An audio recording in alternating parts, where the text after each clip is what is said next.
You know, this isn't what I expected it to be. I thought it was going to be the fame, the fortune, the CODCO years, and I was disappointed for about 2 pages, and then you totally sucked me in. Oh, good, good. I'm glad. The disappointment didn't continue. Andy Jones, also CODCO, yes. Kathy's brother. Yeah. God, that must, and it sounds like the mother was even funnier than the rest of them. Yes, she was wonderful. She was great fun. Is it, to me it seems like Andy saved your life. Kind in a lot of ways, because you kind of maybe saved each other, because you yeah, we did. You walked. I mean, it was either, everything in the book seemed to be, it's either you and Andy or you and your brother Wayne. Yeah, that's right. Getting through. Yeah. So Wayne was a good brother. He was. He was very different. Wayne was the golden boy and the jock, and he could play the basketball. And he was all that, right? And all the girls like Wayne. He had a million girlfriends, and you know. But Wayne was kind of arty too. You know, he liked what I was doing. He'd laugh at me, but I could talk to him. He was, you know, I could talk to him about Mom and Dad. We had a pretty good relationship, really, except, you know, from cold years. We had fights too, but yeah, Wayne was great to have as a partner in the family, and because we could compare notes about Mom and Dad. I think that was very helpful psychologically. You know. No, they're wrong, not us. You know, that's it on this one, right? We decided, right? You know, and Andy really was great. I was so lucky to find Andy. Not only was he gay or sympathetic, bi or whatever, he was funny, you know, and he looked at the world a lot like I did, and we would drive each other on to heights of giddiness and stuff. And you know, I had an actual friend that I could actually be myself with this guy. I didn't have to curtail myself or edit myself or pretend to be a jock. I could be as wild as I wanted to and flamboyant, and he was the same way, you know. And he was a little more rained down than I was, more the good boy, the serious student and stuff, right?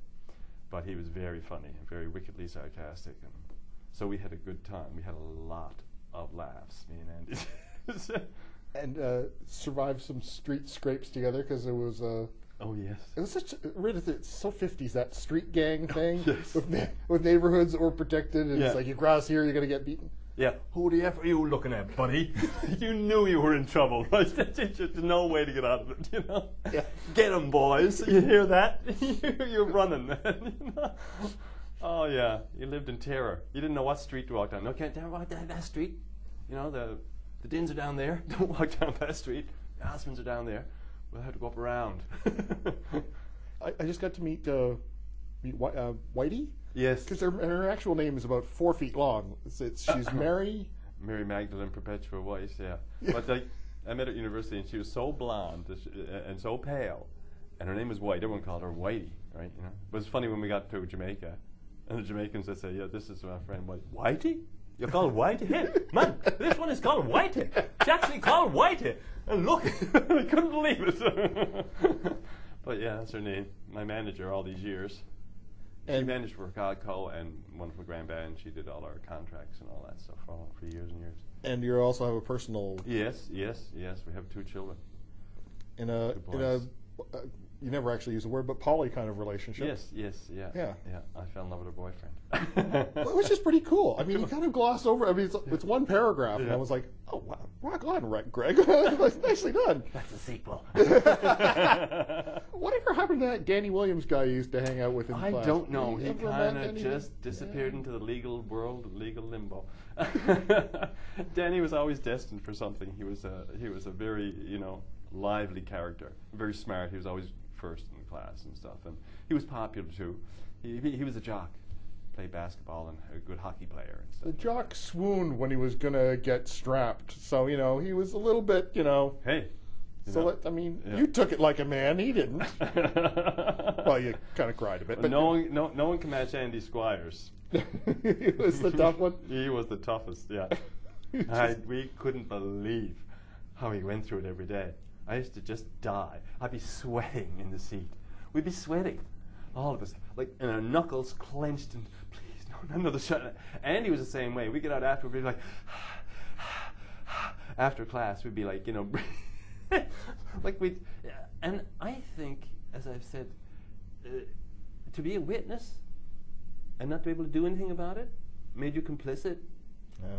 And we all, I think, Danny, Andy, me, Pat Royal, Dennis, I think we all, maybe not everyone, but I think a lot of us carry a lot of unresolved anger from those years. And a lot of writing the book is to say, like, you know, yeah, things that happen, you are still carrying around today, everything that happened in grade 4, in grade 3, and grade 2, all those hurts that have, at least the ones that were not resolved, you're still carrying around. I think you carry around unresolved trauma, and it affects your personality until you resolve it in some way. Are you happy? You know, that's a good question, isn't it? Sometimes I'm happy and sometimes I'm not. Does that surprise you, Craig? Not really.